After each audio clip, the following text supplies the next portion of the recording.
Ayan, gandang tanghali mga ka-ABS, dito ulit kami ni Talulot. Baba na naman ulit Talulot ng ABS motor ng Avanza 2020 model, 2019, 2020 model to. Mukhang Avanza na to. Ang issue sa unit nila, sir, nakailaw yung ABS doon, yung ABS sign sa may panel gauge. Tapos pina-scan ni sir, nasa papel niya binasa yung pump motor. Ito siya pump motor. Papalitan namin siya. Subukan namin tanggalin yung ABS motor doon na nakailaw, yung ABS sign sa loob. Ito lang papalitan niya yung ABS motor. So hanggang sir, Avanza, Toyota Avanza 2019, 2020 model. Ito mukha na to. Talulot bida natin. Okay, bes, kalas na ni Talulot. Kaso medyo nahirapan si Talulot. Pinahirapan niya yung ito yung ABS module na assembly. Ito lang pa rin papalitan natin itong motor na to. Tapos yung RC, yung code na to, ito pa rin ikakabit natin ulit. Paklasin na natin.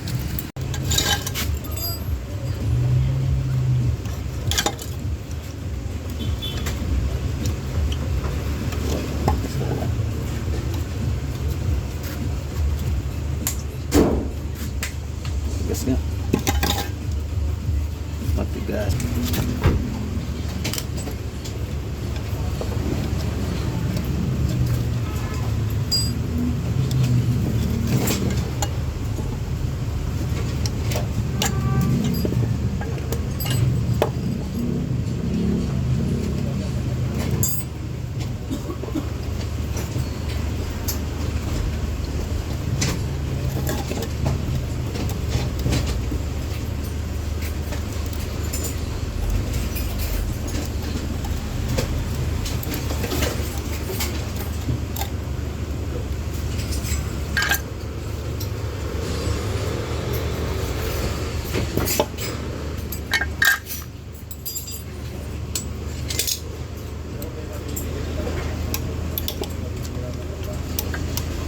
Umuulan to ya.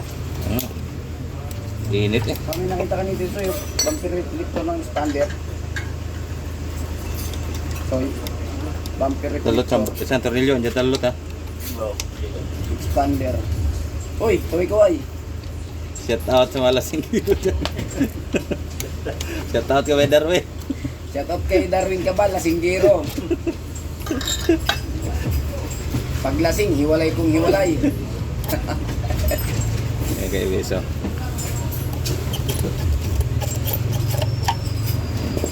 Minsan madali lang mo lang ito malalaman pag sira to kasi yung brake fluid niya pumapasok dito sa loob. Pag ito basa na dito, sure bull sira na tong ito pag basa siya dito sa paligid. Sure bull sira to. So ito yung tuyo. Sariwa yung loob. Ito lang palagi yung sira diyan. Ang issue sa unit is nakailaw yung ABS. Yung preno okay naman. Yan subukan nating tanggalin. Kaso naka-encounter, marami na ako na-encounter na ganito, nakailaw yung ABS. Nang napalitan ng motor, okay na siya.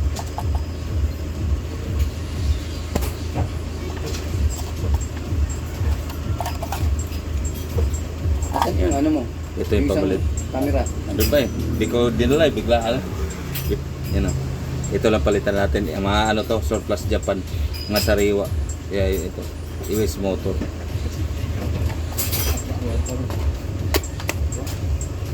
Yan, pre.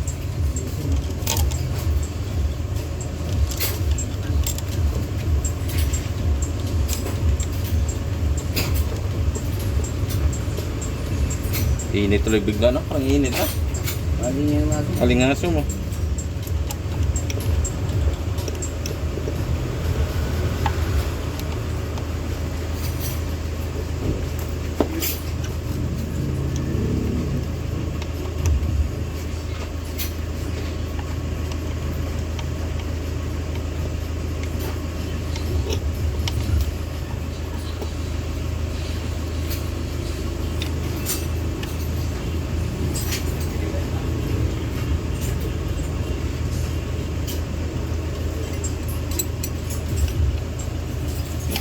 Nanginip ka na? Relax ka lang dyan. Nangihipitan pa eh.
gumagawa sa lot, pinagpapawisan ako. Tulo pa. Marot ako siya. Yan, buo na ulit mga ka-ABS. Pakabit natin ulit kay talulot. Yan mga ka-ABS, nakabit na ulit yung talulot.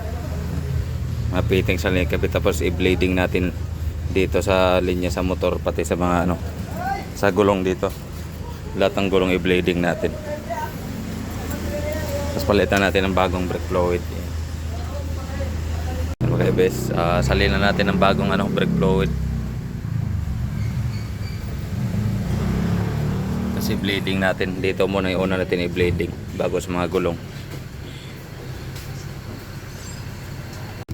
Yan mga ka-ABS, so nawala na ABS. Kanina nakailaw yan. Nakailaw ABS dyan. Pinaano namin, pinare-program. Yan. Pasabukan natin paano kay sir. Road test. Mga ka-ABS, road test namin sir yung Avanza. Yung issue nito sir, nakailaw. Tapos binasa yung motor. Pinalitan namin ng motor kaso pag namin ulit nakailaw pa rin. Pero pinaprogram namin yun, nawala yung ilaw. Yung ilaw dito sa may dashboard. Ang road test namin dito sa may Quezon Ave, Santo Domingo. Yan mga ka-ABS, tapos namin palitan. Double check ko lang yung ano kung walang tagas to mga ka-ABS. Walang tagas. Ang issue nito sa unit sir, nakailaw yung ABS. Yung napalitan namin na ABS motor, nakailaw pa rin. Kaya ang ginawa namin, reprogram namin, pinatanggal namin yung ano, binasa yun, nawala na yung ABS. Okay na. Talulot to. Ang galing tayo talulot. Kaso di marunong mag-reset.